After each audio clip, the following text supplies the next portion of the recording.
wanted to come to JPL because he has a very special connection to JPL. Bob, can you tell us about that? I would have to tell you about that. So we were on an Expanse panel moderated by Nichol 2 weeks ago at Comic-Con, or 3 weeks ago. A month ago. What's that, a month ago? It remains so vivid in my mind. At some point, I can't remember exactly when during the panel, I said, I tried to pick Krys works at JPL, and I looked over at Krys on the panel, and I looked at the audience, I said, I have a JPL trivia question. And Krys kind of got intrigued. I said, your head pop around. And I said, and anyone can answer this, Krys, anyone in the audience can answer this. I said, I am now in my 40th year of computer graphics, computer animation, and visual effects. Back in the late 70s, early 80s, the absolute true pioneers of computer graphics, people like Ivan Sutherland, David Evans, Charles Sir, Robert Cranston, Ed Catmull, president of Disney. And I said, there was one other person, and Ivan Sutherland, Evans and Sutherland had the best flight simulators that could be made back then. The military was like just a huge contract for them. These guys are all geniuses. They all wrote their own, of course, shaders and rendering algorithms. The true pioneers of computer graphics. And Ivan Sutherland said, there are 12 great minds in computer graphics. This person is 6 of them. And I said, who was he talking about? Does anybody in the audience here? No. You got it! All right. Dr. James Blinn. There he is. There's a picture of him on the screen. So Ivan Sutherland, said, there are 12 great people in computer graphics. Jim Blinn is 6. He looks like David Letterman. He does.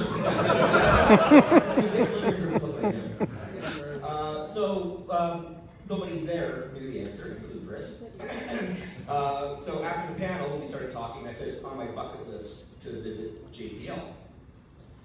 Michael heard that and goes, maybe Bob can do an AMA or something like that, and asked me anything for those that know that. And then, unbeknownst to me, he got in touch with Nadine and Glenton and said, why don't you join Bob and have this little panel? I went, okay, well, I'm actually going to be in LA with Chad this week. We got some shows we're pitching, so why don't I get Chad? And then I emailed Cara and said, I can be around. And she said, sure. And that's how this panel happened, from a trivia question.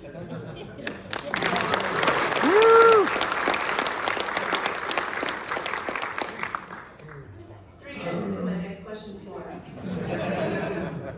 I don't know who that is. So Chad, Fred Johnson was a chief of operations at Tyco. Yay, operations! JPL is a big And that's where a lot of the ships at the Expanse are built. So Fred kind of stood at the intersection of 3 factions: Earth, Mars, and the Belt, for those of you unwashed masses who haven't seen the show. What can you teach us about juggling competing interests? Well, first and foremost, you have to be long-suffering. You have to be a seriously introspective person. You have to have hope that humanity is willing to travel to a higher state of consciousness and want to come together. And you have to accept that others will not see you as you see yourself, will call you other than you are, and you still stand with compassion and open arms. That's it.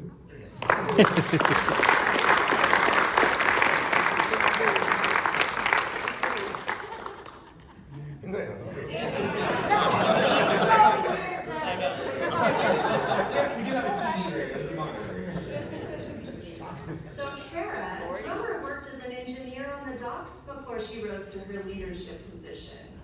She is brilliant, but also very physical. So how much did her engineering background affect your performance? Yeah. That's what it is. I feel like that, I have 0 experience engineering, right? 0. So I don't know, I feel like that was something that I let the writers through me. I feel like a lot of that jargon that she's, speaking when she's speaking, especially at the beginning, Naomi, I just put a lot of faith into our writers, and this was a show where you were rewarded for that because people really give you a lot of credit for things that you don't deserve any credit for. But I feel like for me, more than the engineering aspect, what I did relate to very much was coming as an outsider and rising through the ranks in an industry where you're constantly being told that you don't belong, and having to prove yourself over and over and over and over again. And as an Ojibwe woman in, film and TV land, especially, when I was getting started, there were not that many of us, and I feel like that was my parallel experience to a drummer rising through the ranks to become, as spoiler for anyone who hasn't seen the show, rising through the ranks of power. That was my personal experience that I drew on to try to illuminate that, and if it did at all, I am grateful. I think we all agree you nailed it. Yeah.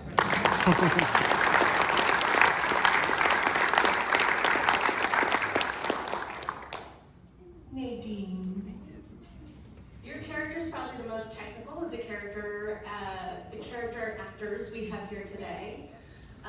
You also play an engineer who literally saves the day with her technical acumen. So I'm wondering what you drew on to inform your performance. So like Cara, I'm not an engineer. I'm guessing you guys have the Epstein drive here, right? Oh, cool. Yeah. You guys can probably explain it better than I can. So yeah, it was a very collaborative effort. I think we would really lean on the writers or the director and really, wiggle that knob and drive the shuttle. But I think one of the values that I think really helps us, probably similar to you guys, is curiosity. So I've always been, just really drawn to problem solving, critical thinking, and kind of like building and assembling things. Like I'm really good with my hands and love like a power drill or a miter saw or using like protractors or compasses.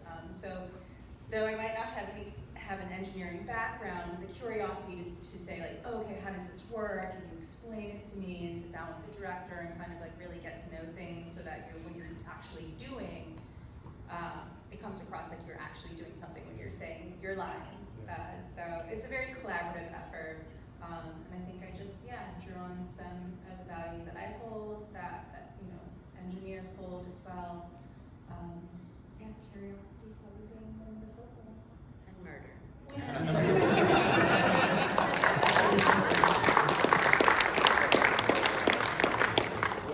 That's why I wanted space between.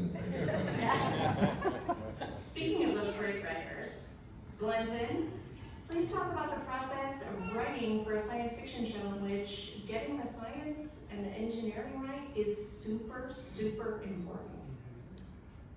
Yeah, it is very important to get the science right. I think a lot of us kind of grew up in the age of like Star Trek and like kind of the imaginative space where you don't have to worry about like thrust and those kinds of things. And while that's fun, it's like for people that actually are interested in space, you can't just say like, hey, you just go up there and you teleport up there, that kind of thing. And so you have to actually like. I think at a certain point, we wanted to just be truthful about like the science of space. It's hard to, space is hard. It's like always trying to kill you, essentially. And so I think by drawing on that, I think a lot of our fans really appreciated that. I feel like you guys especially probably appreciated that because it's just it can draw you in. The space is a character in its own right. It's like when you go for like a spacewalk or when you're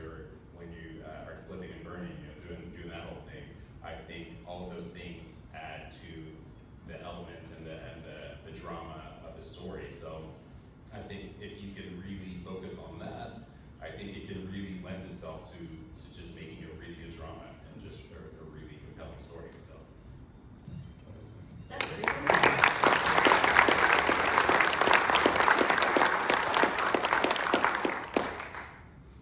Michael, as I said in your intro, you got to visit the set. Can you tell us what that experience was like?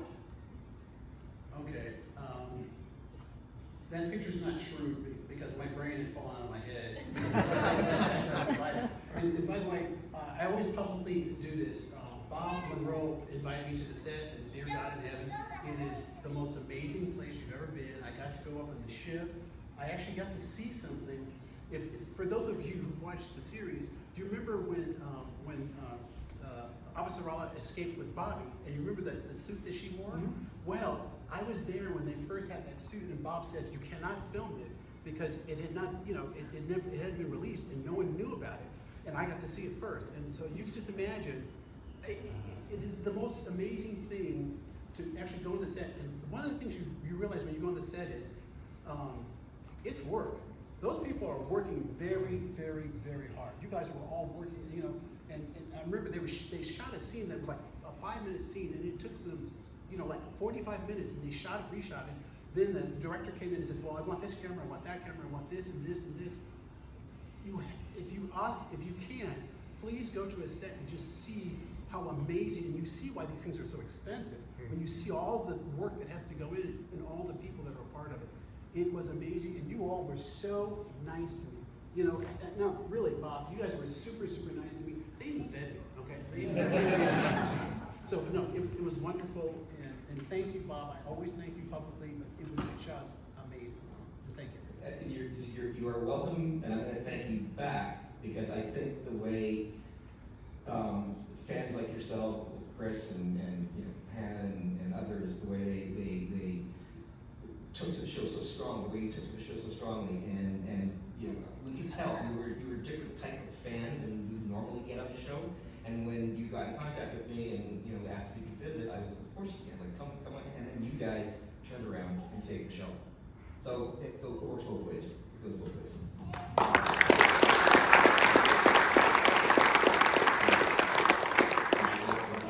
Quick question: did you get to try on Sheree's suit? Because I think that's what we all want to know. No, I tried on the heels that she had to wear. So speaking of saving the show, Krys, can you talk about the campaign to save the show? It was canceled by Sci-Fi after 3 seasons, and the fans started a campaign led by, among others, Krys. So can you tell us about that? You're giving me way too much credit. We had such a great group up at the top. I didn't even come on until the 11th. Everybody else had started 2 days earlier, and I'm like, wait for me. So I ran an email campaign where we were emailing Jeff's personal email and sending things to Amazon Marketing, and everything said save the Expanse, and we just, I don't know how they tolerated us, but they were very nice about it. But I mean, Marilla and Dave and Ed and Hannah and Tracy, what was his first name? Fedella, we're all 24 hours a day pushing to save the Expanse. They just, anything you can think of, they did. Laura, too. And Laura, yeah. And I know it's a total coincidence, like you were talking about Kismet that you just mentioned. I happened to be at Amazon at a meeting not Expanse related. I was at Amazon. I walked out and that was flying around. Are you kidding me? Glenton and I went to look at it together. Yeah, I was actually at Amazon. I was like, right, So funny. This they really did it. They did it. Yeah, this and the balloon that went up the little model rocket. Yeah, Marilla's ideas. It went up to, you know, at space. It didn't quite Yes. reach all the way up there, but It was up. It went to the fringe. It really went to the fringe. But we did get Jeff's attention eventually. We tried pitting him against Netflix and a couple of other streaming services, and finally Netflix said no, and we're all like panicking, like, now what? Now what are we gonna do? And then there was a big event in California. International Space Development Conference, yeah. Yeah, And then, and- well, Cara, you were there too. I was. Yeah, It sounds like a fever dream when I talk about it. Right? The richest man in the universe asked us all to stand up, and told us that we had our jobs back. I swear, I was wearing pants, like it was just a weird. But it was so amazing though, with everybody there, and Mr. Bezos was there too. And, you know, everybody had a little chat with him, and then, you know, Stephen and Wes, and, you know, and Bowen, you were there too. Yes. So was Buzz Aldrin, by the way. Yeah, and Buzz Aldrin was there. I had some other experience before you all did, because you guys were out in the hallway when he said it. So we got the news from somebody on Twitter, and then I forget who, I think it was Murillo that got texted and said, get out there. So he, Can I tell you guys something? I'm really not supposed to tell you this. But I am gonna tell you something. I knew before everyone did, because I had talked to, there was a specific person that I was told to talk to. He and I had a conversation, and he told me what was gonna happen. So I knew. and you had to sit there that whole time. And I couldn't say anything to That's anybody. fine. But I did know. I mean, I can tell you all my secrets. I know you can spill that, you can spill. Well, you know, this is who I used to work for. I used to work for a government agency where we had to keep secrets. I know you can't tell you. And so I keep a secret, guys. So I kept them, seriously, I knew, but I didn't tell you. I didn't. Also, a fun fact about this banner, I live a few blocks away from Amazon Studios, and so when the news came out that they were going to be flying a banner over Amazon Studios, I was like, oh my gosh, I want to go see this. So it was like the middle of the afternoon, and I could actually hear it from my apartment. And I was like, wait a minute, I think that's a plane. And so I go there, and Cara's there, and we're like, oh my gosh, look at this banner. And so it was just like so amazing. So thank you to all the fans that saved our jobs. Callie was there too, right? Lanier. Not that. Yeah. Callie was there too, yeah. Not when I was there, but whatever. Yeah. Kelly Lambert is one of the other writers of the Expanse. All right, let's change lanes a little bit and get back to the science. Scott, Oh, most of the time in science fiction, we either get physics or we get social sciences, but the Expanse kind of gives us both. Can you talk a little bit and give us some perspective on the social sciences in the Expanse? I'd love to, and it's so cool to be here. Thank you for the invite. I need to contextualize why I'm here. I did bring my sample of protomolecule. Fred, you can't have any. And Nadine, I hope you don't get creeped out by the fact that I carry a picture of your sister around all the time. And of course, yours the story goes, I ended up watching The Expanse by myself at home, and you know, as you're watching it, it's the human condition writ large across the solar system, and all of a sudden this crazy thing, the protomolecule comes to the fore, and it completely changed the way I experienced the story. So most of the time, you know, I do a lot of equity, diversity, inclusion, access work at my university. I was chair of the Department of Psychology for 15 years, with last Friday being my last day. Thank you very much. And so when we do this kind of work, we do it very intentionally, very consciously. We have meetings where we talk things through. And on the one hand, people often have those conversations and they feel like the conscious acknowledgement means the problem solved. And consciousness is really there just to disrupt what you do automatically every day, walking, breathing, thinking. I have no idea how my hand's moving, right? So that stuff's all going on autopilot. So the thing you gotta do is you gotta live it, right? But what does it mean for us to live it?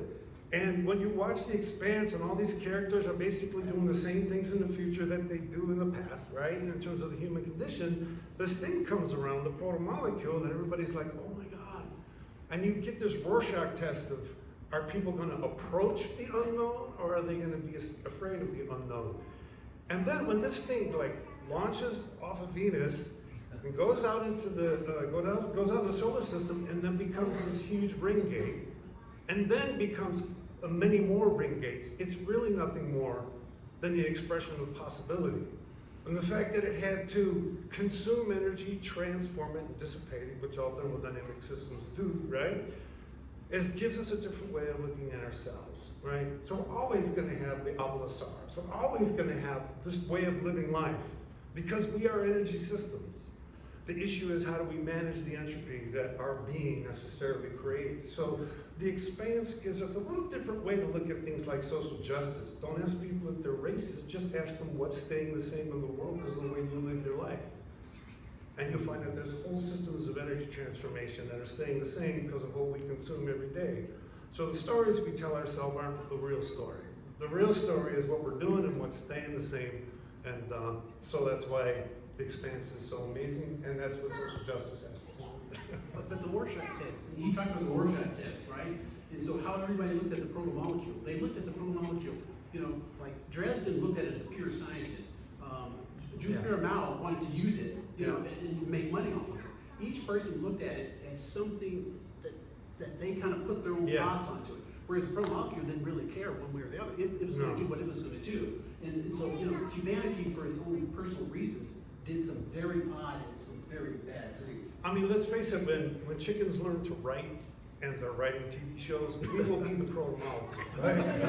Because we're the things that consume and transform them into possibilities for ourselves, like moving, walking, and talking. That's all energy-based, and we have to do that to be what we are. So it's amazing, and I'll leave it at that.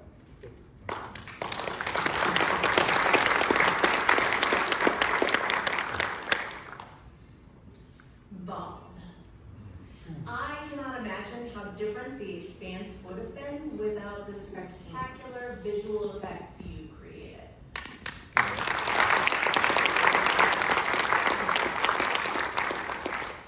They're universally believable, right? You look at that and you feel like it could be real. It feels like something we would build.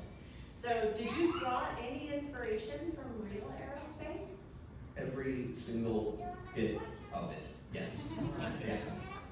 There wasn't anything that was designed or built in visual effects that we didn't find some real world comparable to.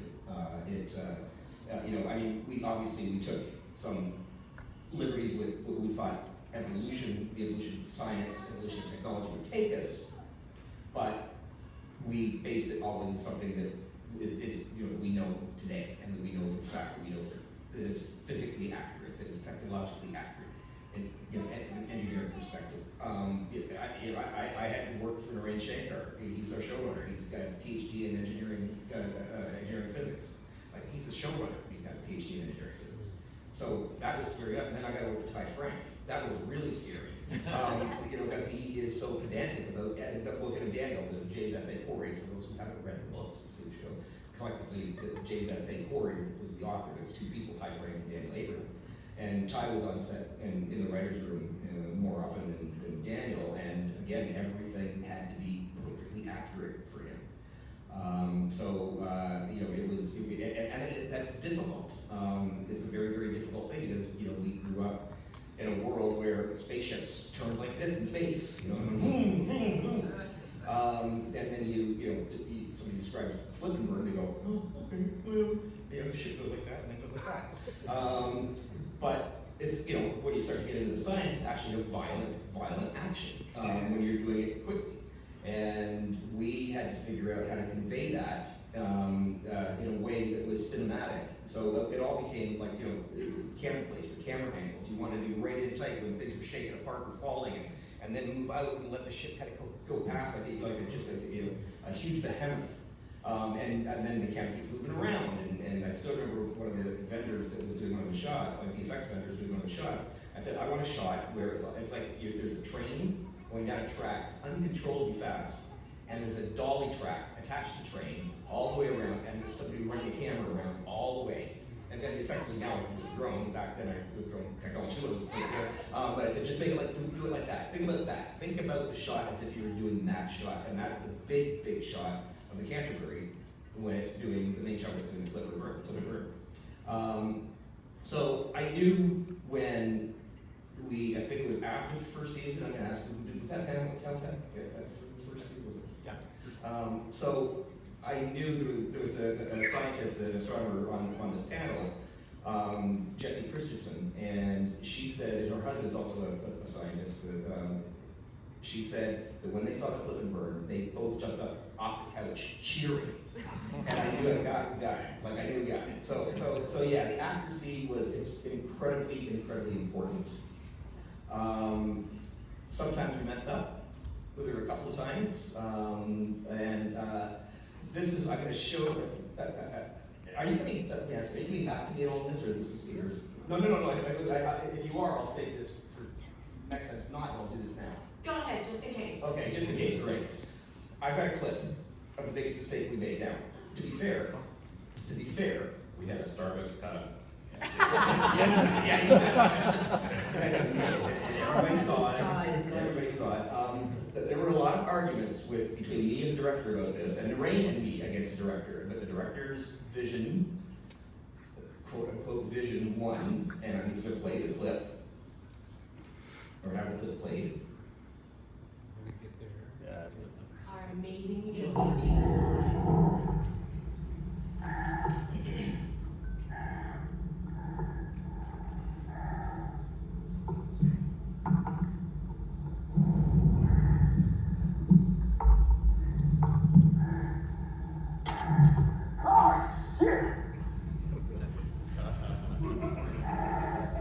Space wind. I want JPL to secure financing to do as much research and development into space wind as possible. But I do have a surprise.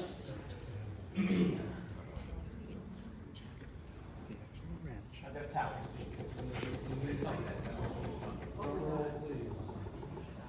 Bob, I want that. I'm sorry.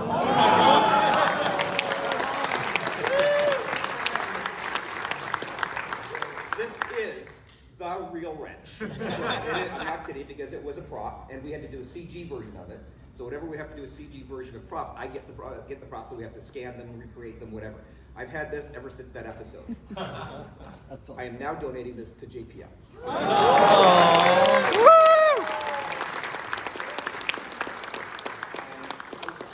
How far back?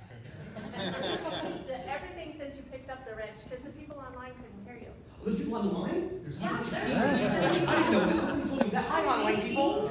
Millions of billions of This is the infamous wrench from episode 102 that got caught by the space wind.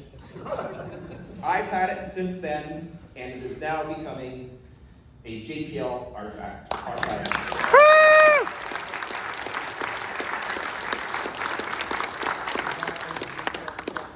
Association, we accept this.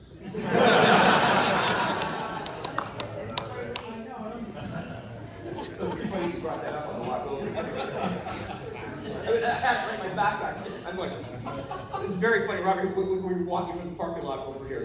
He mentioned a panel that was like after season 1, and he came up to me and asked me a question, and I can't remember exactly what the question was, but it's something like he loved the fact that everything was accurate. I said, well, I do have to be a culprit that there's one shot with the wrench flying away, and we're talking about this like 15 minutes ago. Like we're just walking, I got the wrench in my backpack going.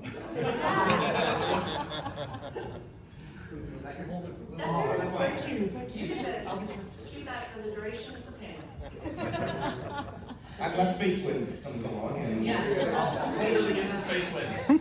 but I thought, I said, no, it's something they dislodged a piece of the antenna that knocks it out of his hand, whatever, anything, and I thought that would be just cool because if they're going 17,000 miles an hour, it's going 17,000 miles an hour. If he lets it go, it's going 17,000 miles an hour. But it got nudged a little bit, and I just thought it was so cool that they couldn't reach it, so it's following the whole time. Like right there, and they couldn't get it. I thought that would be way better, but no, I never.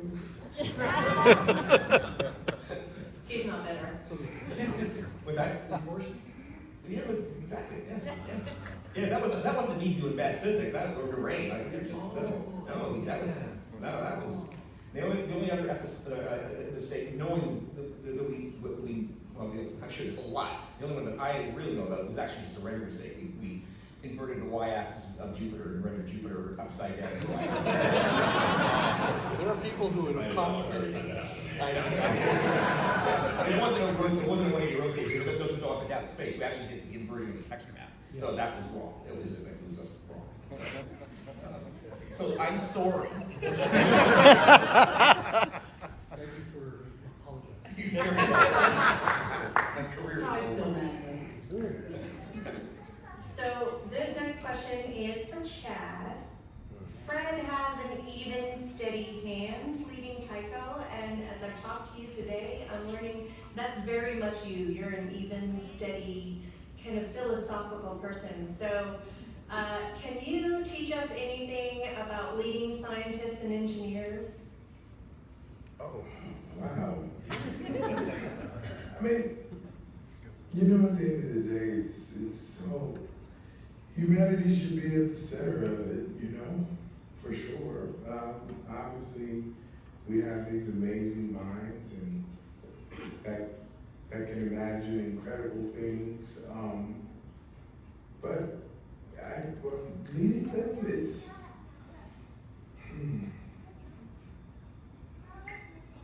trying to,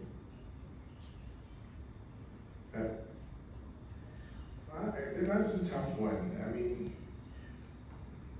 I just think you inevitably have to, all the gifts and talents that you have inevitably need to be pointed in the direction of humanity and what brings us together. How to negotiate your ego in a way, never tell anyone that you don't have an ego, we all have egos, of course. But how do you relate to it from the standpoint of humility when you have so much intellect, you know? And just calibrating and finding the balance, but at the center of the lollipop certainly has to be humanity. Fred was placed in was between a rock and a hard place, no pun intended. And he had to, you know, he was trying desperately to revitalize his own, you know, the way people felt about him. It was important to him to try to reach out to others, and it was important to him to try to bring people together. I know it sounds like a broken record, but that's a very real deal in the world that we live in right now. If we don't cue up those things and make them the main thing, we're destroying it ourselves.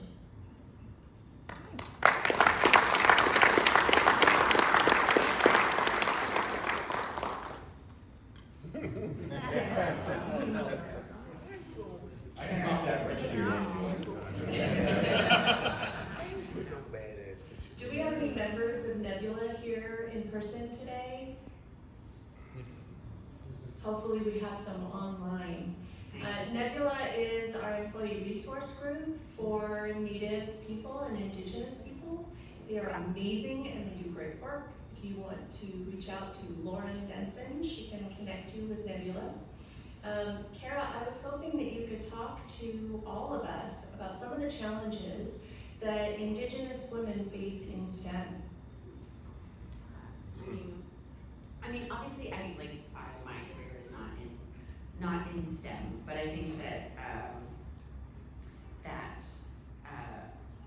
parallels exist in film and TV work, just in terms of access, right?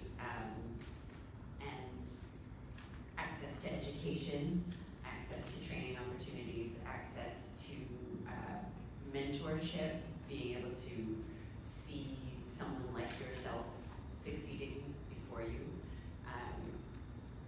Certainly in those areas, it's all parallel.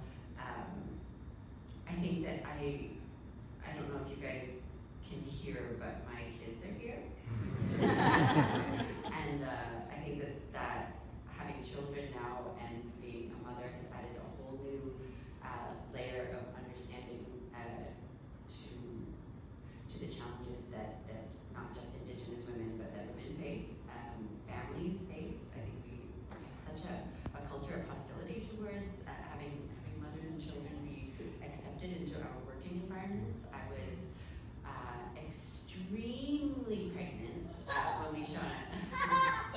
Thank you. I was extremely pregnant when we shot season 5, and I had a brand new baby when we shot season 6. And I was pregnant again when I shot the video game spin-off that we did that was based on Drummer. I'm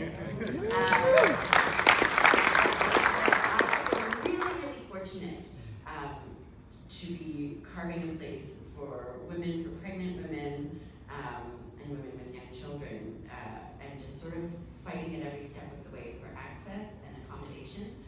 When my second child was born, I went out to New Zealand. I shot a season of the show Sweet Tooth, and was, you know, still breastfeeding at work when I was shooting that. And I feel like that has just opened my eyes to all kinds of the realities of who has been shut out of our industries, and what kind of future are we imagining? You know, our job is to imagine a future, and we're telling stories. Your job is imagining the future, you know, what it can look like. And when we're not including women and mothers in that, when we're not readily including Indigenous people or people from disadvantaged backgrounds, we're not painting a complete picture. And how much more interesting will our ideas about the future be if we can include a true diversity of voices and thoughts, and, you know, things we've never even thought of. You know, how do you get the stroller in the auditorium? How do you know it's outside? It's parked outside. How do we get that? How do we have those kinds of accessibility questions? You know, in outer space when we're all going out there. You know, so.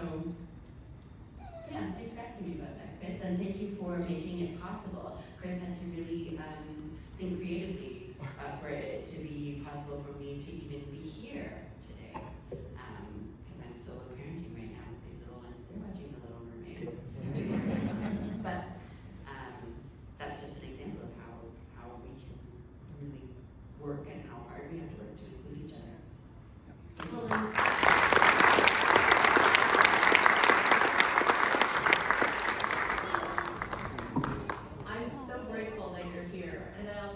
Thank you to Miller Agenda and to our amazing Protective Services Division who made that possible.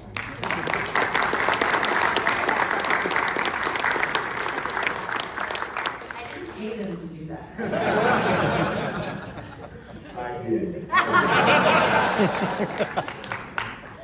So we have 15 minutes left. I have a lot more questions, but I can also open it up to audience questions. Can I get some hell yes if you guys would like to ask questions? Yeah. We can go a little over. Michael says, you heard it from him. Okay, I'll do 15 more minutes of my questions, and then we'll do 15 minutes of your questions. Is that allowed, Michael? Yes. What do you think? Maybe, folks? All right. Nadine, could you please talk to us about the nonprofit organization that you have? Sure. Thank you for asking. So this is just a passion project I started, I don't know, a long time ago, maybe a dozen years ago, driven by my passion for creativity and healing and connection. So it started going out to Sierra Leone and empowering orphaned youth out there with trauma awareness and healing arts and meditation, and grew into social emotional learning programs for youth here in Los Angeles, and programs with educators in the nation. We worked with the LAPD and their youth cadets and their youth services officers, teaching emotional and social intelligence. And so, actually, from the Expanse, I was introduced to another nonprofit that I sit on the board. You guys might know them, called Space for Humanity. Has anyone heard of them? Okay, so we send purpose-driven leaders to space. And I got introduced to them through this show miraculously, and they just loved what we were doing, and they really inspired me to bridge that gap between self-exploration and cosmic queries. So we're now re-envisioning our mission to inspire people the science of interconnectedness for ourselves, each other, and the planet. So we have a new journal, The Centered Self, coming out that is based on holistic self-integration and meditation course. So you can stay tuned for that. That's true-connection.org. But I'm just really thankful for the Expanse and the communities they've introduced me to and the inspiration that's come from it. I've been learning so much about quantum physics, quantum superposition. You're talking about all the different possibilities that exist until we make a choice. And so I'm just really grateful for this community. Thank you. Could I just ask one quick question? Because I found 23andMe, I'm Sierra Leone on my mother's side. Is that of your heritage? Or you said you went to Sierra Leone to help kids? Oh, no, I'm Filipino and German. Okay, I was just Yeah, curious. went there. But I'm just saying, just because you appear to be that way doesn't mean that it's not in there. Yeah. Yeah, that's what I was asking.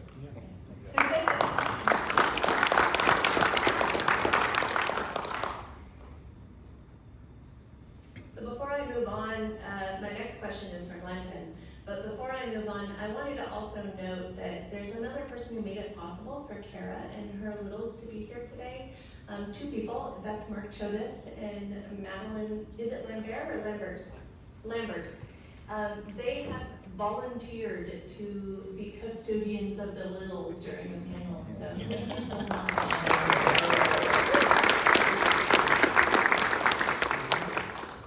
So Glenton, we need to be better at telling stories about our missions. Can you give us any advice?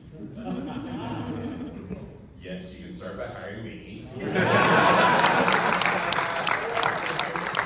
got lots of cool stories for you guys. I think that it's funny. I was talking with Chad earlier, and I was just commenting on how like with the rovers and all the different things that we've seen today, it's been really inspiring, and it's also been something that like we've seen, pieces of in the Expanse, and it's almost like this symbiotic relationship where it's like you guys inspire us, and then we in turn inspire you guys.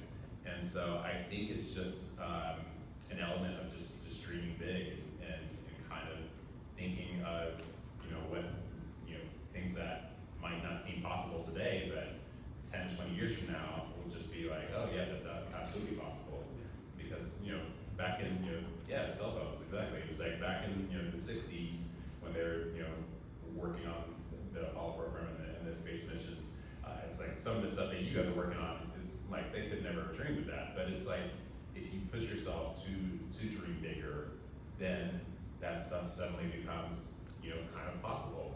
And then when we see that, and not just us in entertainment, but us in the public, then that inspires us. And it's just like, wait a minute, that's something that we as artists, as creators, we can maybe incorporate certain things into our story that can be really interesting. Like I was working on a sci-fi project a couple years ago, and some of the stuff that I took from the Expanse really inspired me in terms of like creating this story, and it took place on Mars.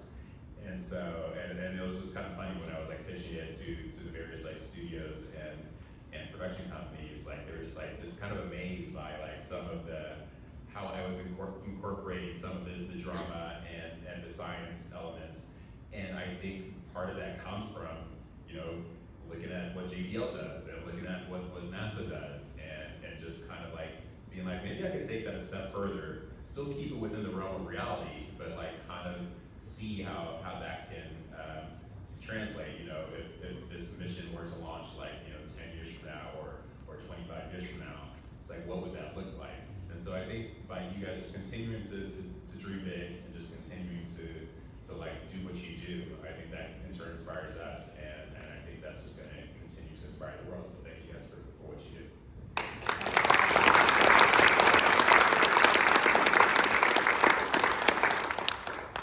And thank you for telling the stories that get kids interested in space that then grow up and do this for a living.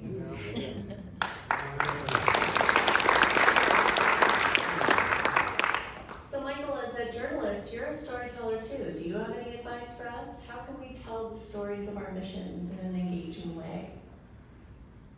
That's a hard question, because he's a way better writer than I am. Like, super so much better. My whole thing about writing is you have to have a little passion, and so I would imagine that you all are very passionate about your work, okay? And so I would always say that, you kind of go from there. And then the stories, in my mind, the stories come out sort of naturally at that point. Because as you work with your passion, it just kind of flows, okay? And so all writing, whenever I do my best articles, it's like my brain is working on that article, 24/7, and it comes out, and it's just like it's the super easiest thing I write because it's so obvious to me. So like when I did the set visit and I did the article on that, I mean that thing just popped out, and Bob and his daughter both took a look at it. And there were a couple of security issues that I had to take out of it, and basically it was pretty much what I wrote on that one. My daughter is the visual effects producer, I'm sure. Oh, yeah. Sorry, yeah, she was on the set too, so I was like, all these people on the set, like I said, totally wonderful. But it's a passion, because one thing I can tell you is like, my actual career work was with, again, a three-digit agency, and I was a senior policy analyst there, right? And so that's one thing. What I'm doing here is truly passionate. I have a total passion for it. And I would suggest to you that whenever you have the passion, it just works. It just totally works and stuff. And so, just follow that. And it's clear to me all you guys are really, really passionate. And you know your science, and you're really, really good at it. So, I would just say, just do that, and it'll flow, because it becomes intuitively obvious to you. It really does. So that's just my advice. Thank you.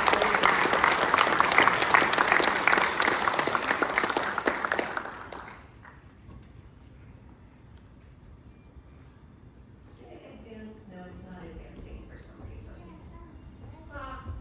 Whoa. Not so hard. Okay, there we go. That's where we want to be. Technical difficulties. Krys, you guys don't know, but Krys used to be a technical writer. I guess still is a technical writer. She was working for a medical company. So she's a woman in STEM, like so many of us are. And I was wondering if you could talk about what the Expanse's approach to hard science fiction meant to you as a woman in STEM. For me, it was shocking how good it was.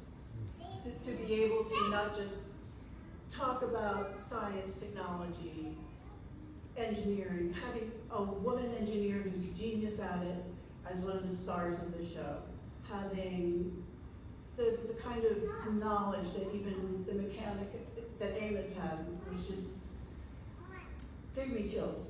And then to couple that with the beautiful work that Bob did and Jeremy Benning and everybody else that contributed to the look and feel of being in space, and the kind of life that people lead in a small ship. I mean, I kind of think all science fiction is about people in tubes, and but I think as a writer and as a person, I think what the Expanse did for STEM was to make it fun and important and life-saving. It wasn't just this terrible thing like the protomolecule technology that destroys the world. It's also this beautiful thing that opens up the world to everyone. So to me, that was the most important thing of all, is that sense of, like, yes, it's going to be hard, but there's also hope, and this is how we can get there. And knowledge, trusting science, sticking to the science instead of having a belief around science, I think is just amazing.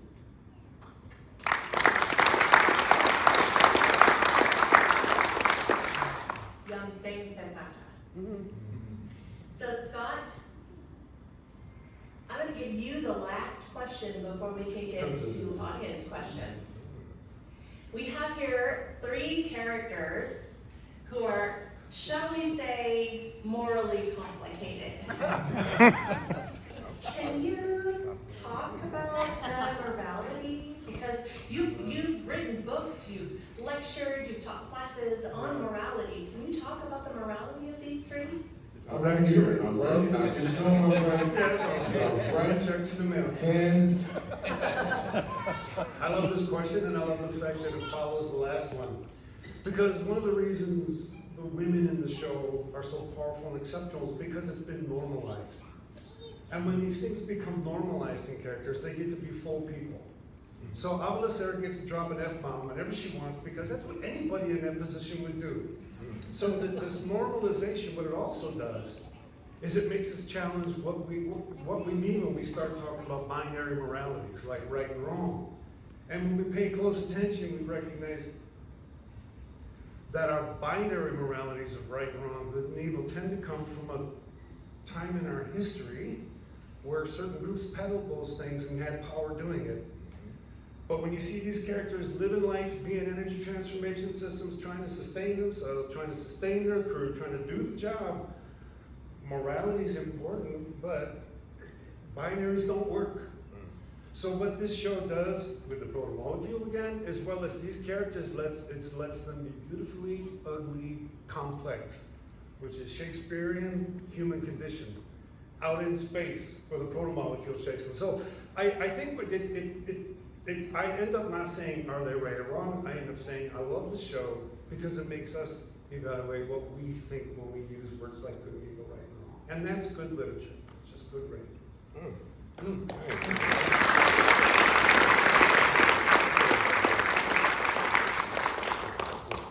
Beautifully said.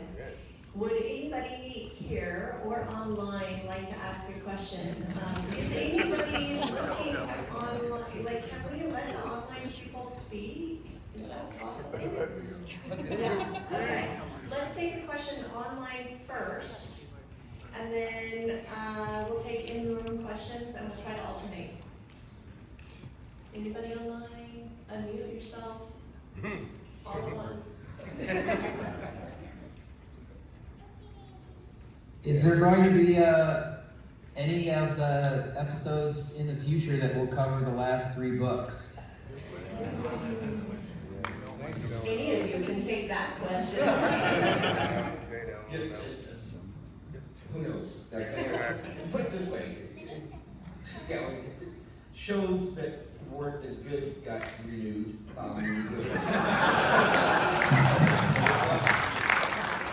So it's a good show, and there might be at some point a little groundswell activity going on. It wouldn't surprise. Nothing that I can confirm, but it wouldn't surprise. Well, that's a great point, because look how you guys mobilized before. Mobilize again.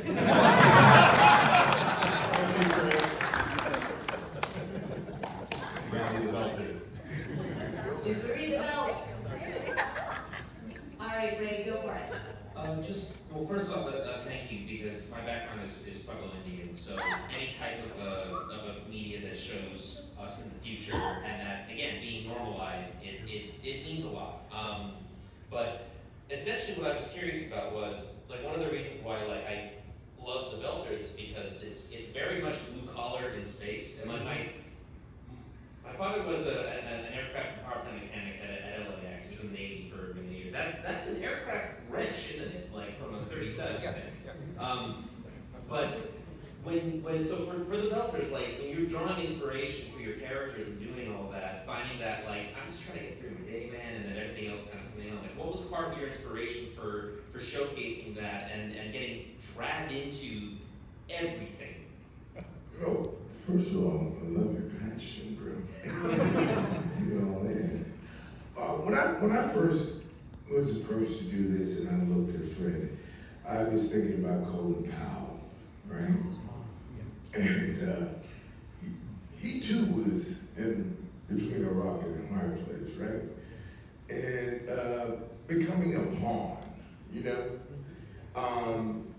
Also, like, in your own mind, feeling like you went from other to accepted and a part of, only to be thrown out again.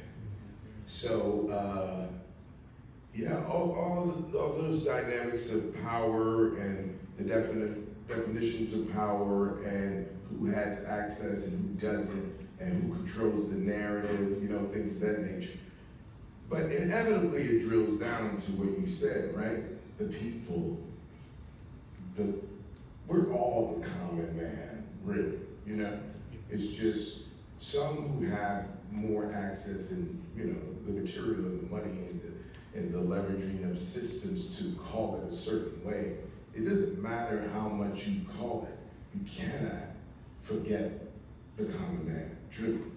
So, it was well said on your part. So it was just, especially when you experience, you know, that kind of, that I don't want to, is it prejudice? What, you know? Yes. That was a setup, I wanted Cara, you know, we played together on, you know, the show, so I wanted her to come in on that. She did that beautifully. Yeah, so at the end of the day, no matter how big the system, oh, it's okay, baby. Mommy's coming. Mommy coming to get you. That's beautiful. That's beautiful. All real, baby. Integrated work the whole. Now listen, son, when I'm trying to talk. So, no, seriously, let me just switch up real quick. I don't want to be long-winded. You see, it's still, it's humanity, it's existence, it's the uncertainty. It's you can allow just one or two people to decide who we are, you know? So inevitably, it's going to be about a collective, you know, because the majority of the people are just trying to get by. So we all got to continue to stay connected to that piece of us that knows full well that we all need, well, we didn't need it out there, but here we need oxygen, gravity, and a mind to try to even begin to matriculate this thing called life. So that's just humanity. I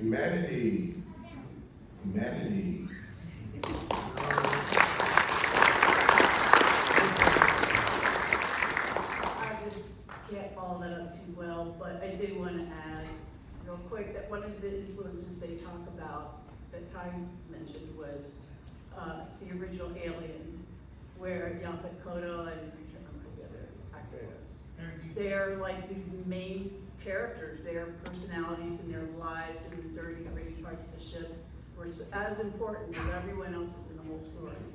And I just can't praise that movie enough. And apparently neither can Ty. Thank you. Do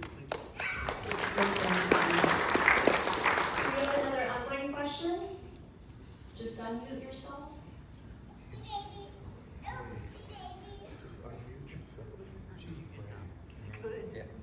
All right, Rishi. Hi everyone. Thank you all so much for being here. I think you can tell there's a huge amount of love and support for all the work you've done. I'm a huge fan and read all the books and the shows. I think I've seen the entire show maybe 3 or 4 times. Like, huge fan. There you go.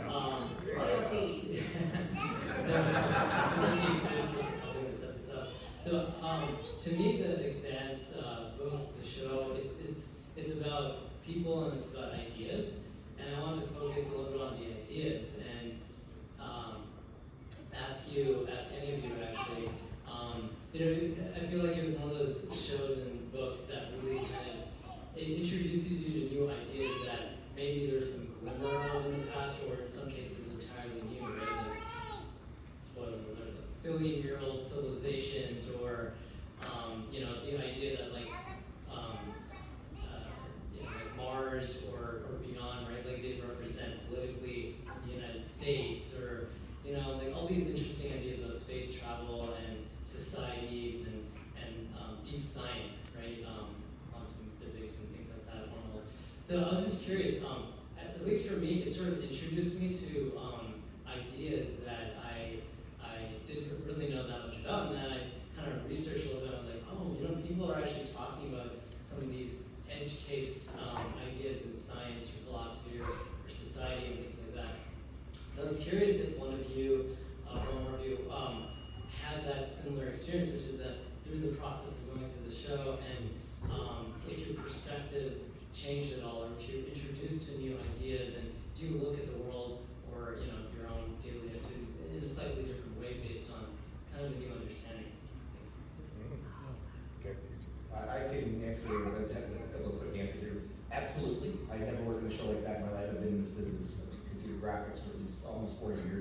never worked on a show like that, and it actually made me a better artist, a better producer, because it raised the bar so much in terms of being of how demanding it was to tell that story, to tell those stories. Other people I've worked with, and I've had the exact same experience. Other people I've worked with went on to other shows filmed in Toronto that may or may not begin with the initials S and T. And they get so frustrated with how bad the science is. And it's just like, I worked on another show right after, and the initial name started with A and C. And it's just like being set hey, well, no, I mean you don't have to actually ignore it and still be able to tell a good story. You don't have to be able to ignore the science. And why would you make that choice? Why would you make those choices? I just bite my tongue because I wasn't a producer of that show. So yeah, in terms of how it made me look at the world and how it made me look at storytelling and filmmaking, changed me completely. I add to that yeah, it was a privilege to work on the show and be a writer on the show. And one thing that I really loved was just the politics of the show and how well it was integrated into the sci-fi.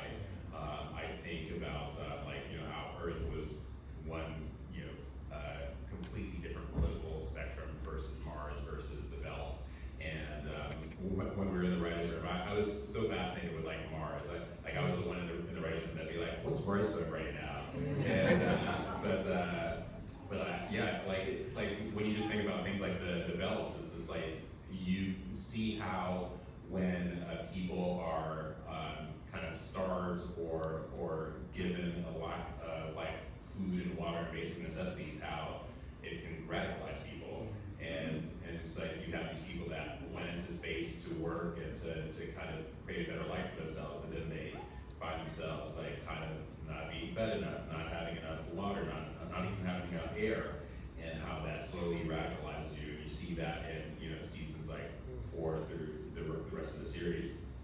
And so I think it's something that has been really interesting and has definitely kind of challenged my perspective as a writer and kind of pushed me moving forward to kind of expand my writing horizons. That's good, right? If I could just quickly say, so I've been writing about the philosophy of humans as energy transformers for a little over 20 years. And then when I suddenly see this pop up in a show, it's like 21st holism right in front of me.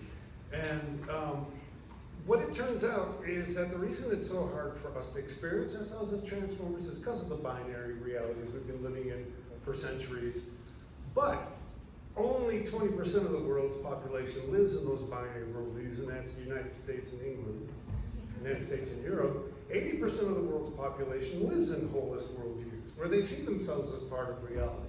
So I experienced the emergence of the proto-molecule and the idea of energy transformers as like the Western world kind of catching up, having gone through this binary thing for 1,000 years and now coming back around to recognizing that it is in, of, and about everything. We talked about earlier about interconnectedness. Learning that when that's what we are, I find that fascinating.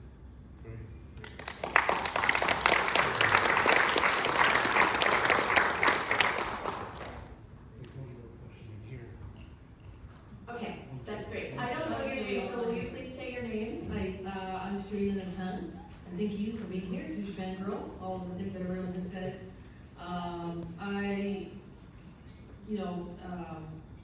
Really rooted for the Belters, as a resistance group. I think we always do. And I think the show does such a good job of showing the struggle of being in a resistance group. People have different ways of going about it. People change throughout it based on other people that they meet. And I think the show does that so well. And the ending of the show shows that finally the Belt got their piece of the pie. Thank you to their white male colleague. They got their place to be in the center stage.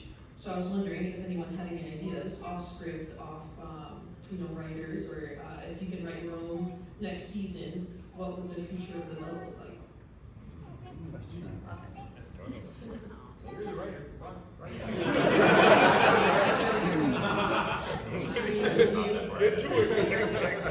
It would be a comedy, though. So many musical numbers.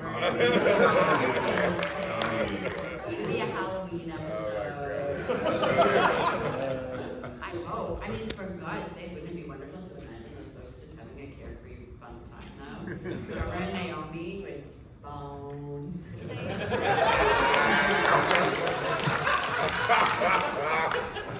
a little gravity for us, right? The show doesn't really show how hard it is to deliver gravity for them. Well, maybe adding on to what you were saying from the previous question and what you were talking about, like for humanity to change something, for us not to take our same problems out into space and just keep permeating as a parasite. Maybe we have to change our systems and to match our new theologies and perspectives, right? So maybe there's something with that, like the Belchers writing their new perspectives that are inclusive of all of what needs to happen. Do you guys remember in the first season, the XO, that went crazy, right, on the ship, and stuff. And what he said, and I always put this in one of my slides, is, why couldn't we have brought more light? And that was a quintessential question that was raised in that first episode, and it's permeated through until the end. For those who've read all the books, think about how the ending happens, and so what do we wind up bringing in the end there? And so, especially for people who read the books, I'm not going to spoil it if you haven't read the books, but that's the point. Why couldn't we have brought more light? I have a question for everyone here. Who is contemplating us living in a simulation?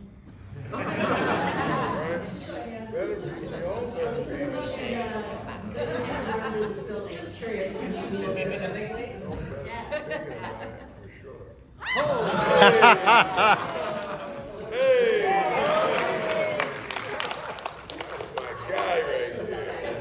Season 7 of Expanse.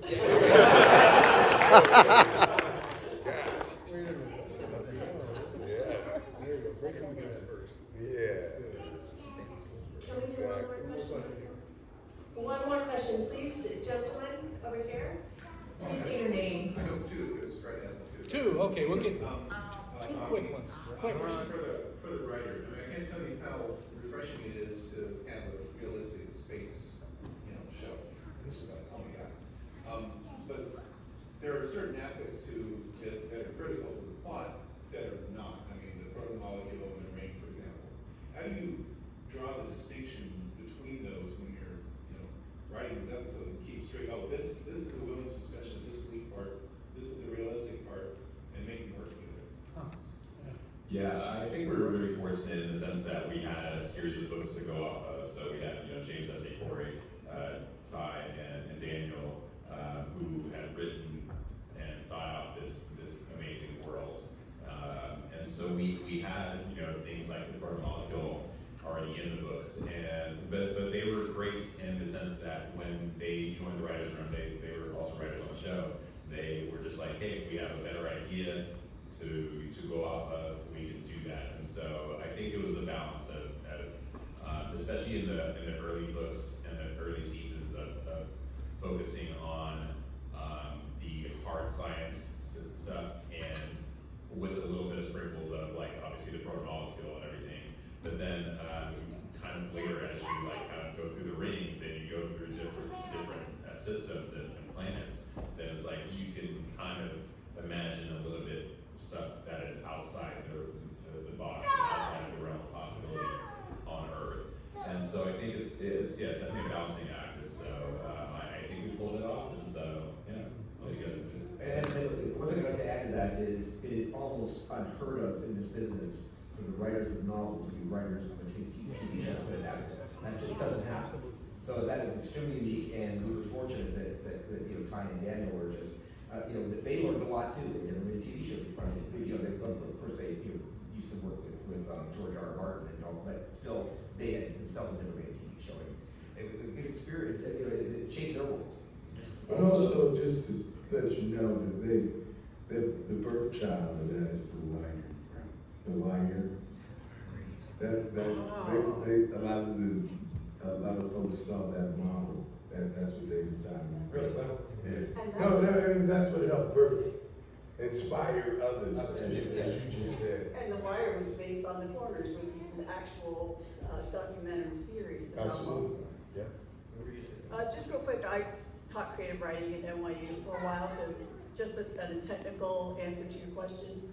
it's really important to start with the grounding of the real and the realistic and build from there. If you want suspension of disbelief, you have to start with a very convincing platform.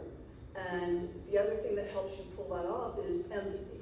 So like you'll notice in the very beginning, the first thing you get in this show is empathy for this woman who's trapped in this difficult situation. And just like, why is she there?